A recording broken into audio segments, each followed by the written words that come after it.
So we got some very sad news earlier this week that Dikembe Mutombo passed away after a battle with brain cancer at the age of 58. I think I first saw the news sometime Monday morning and shortly after the tributes started pouring in, and I would encourage you to go back and read through those if you haven't already. It goes without saying that Dikembe's career and his humanitarian work off the court both deserve to be remembered. Now, seeing as this is a basketball card podcast, I think it's only appropriate that I take a little time today to talk through some of his early hobby history as well. And a lot of the information I'm going to share comes from stuff I picked up over the years, primarily through Beckett Magazine, and then a thing or two I picked up from time spent on hobby message boards as well. So, to give you a little bit of context, Dikembe's rookie year, which was 1991, came at a pivotal time in the hobby because while baseball had been king for years, the interest in basketball was noticeably on the rise. So much so that Beckett had just started production of its monthly basketball magazine in March of 1990.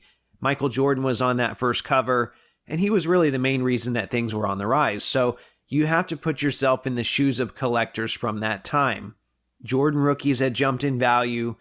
A lot of people weren't collecting in 1986 when his Fleer rookie came out, so moving forward, they wanted to get in on something while it was hot.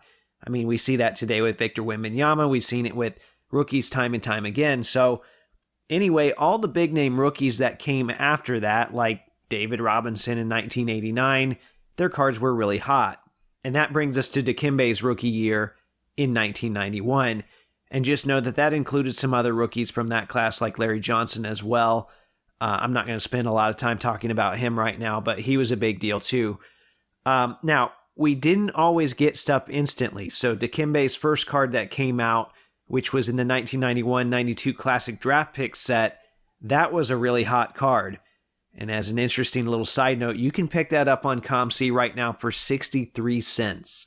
Right? So that was something that was very sought after then. And it's very cheap now. Doesn't mean it's not important. It just hasn't really held that value. There's just so many of them out there. And that's after an amazing Hall of Fame career. So take that for what you will.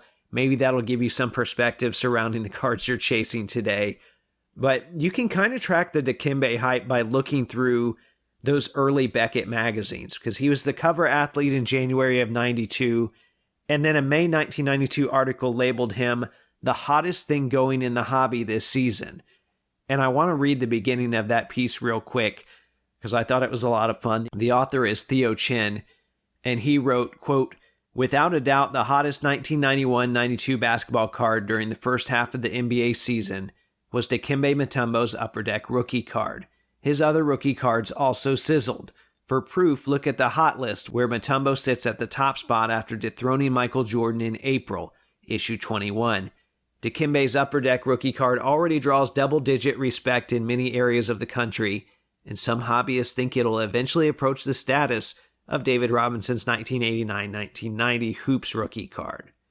Well, that 1991-92 Upper Deck set they mentioned there was Upper Deck's first basketball set, so it was kind of important. And you might remember the iconic card series I did with Sholey a couple years ago, where we picked the card we felt was the most iconic for each franchise.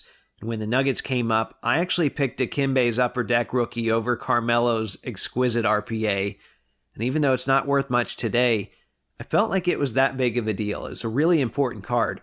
Now, in addition to being one of the biggest cards in Upper Deck's debut basketball set, Dikembe was also one of the first pack-pulled NBA autos.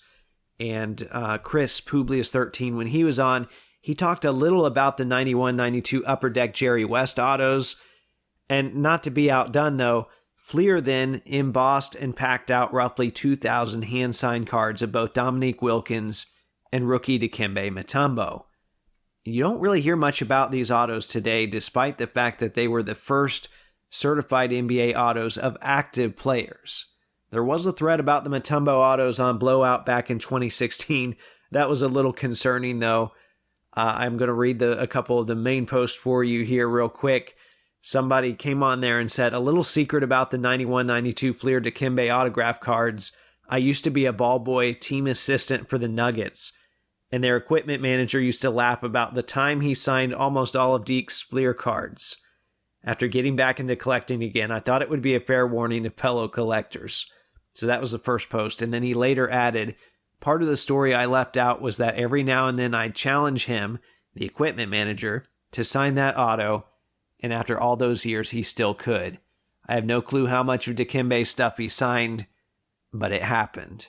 I'm not going to claim those are fake. I'm not going to make any comments about the Wilkins either, other than the fact that they look a little suspicious. But I'm just reading the information that's out there and giving it to you. So once again, take that for what you will. Anyway, that is just a quick overview of Dikembe's early hobby history, really his first year in the hobby. He's got other nice cards too. I could run through those. I could take some time to do that. But I thought the early stuff was worth covering specifically, seeing as he was an important part of a couple notable early 90s sets. There was a lot of hype surrounding his cards, and ultimately his career panned out. In 2015, he received the Ultimate Award when he was elected to the Basketball Hall of Fame. And one more card note, as Ryan Mindcycle Cards pointed out on his stories earlier this week, Dikembe added that Hall of Fame inscription to his certified autographs that have come out here since. So I thought that was really cool.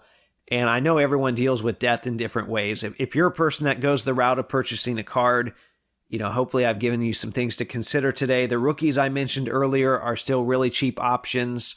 The newer certified autographs with that Hall of Fame inscription, there's actually quite a few of them out there, but you might want to give those some time because those have obviously seen a bump in price this week. Either way, this was a very sad start to the week, and I wanted to make sure I gave Dikembe and his hobby story a little bit of time.